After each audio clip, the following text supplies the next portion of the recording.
Merhabalar, kanalıma hoş geldiniz. Bugün sizlere çilekli rulo pasta tarifim olacak.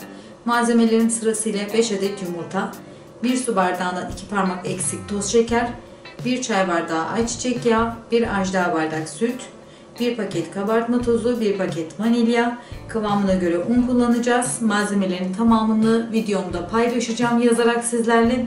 Arası için pastacı kreması ve çilek kullanacağız. Yapacak, deneyecek olan herkese şimdiden afiyet olsun. Kanalıma abone olmayı unutmayın lütfen. Saygıyla kalın, esenlikle kalın.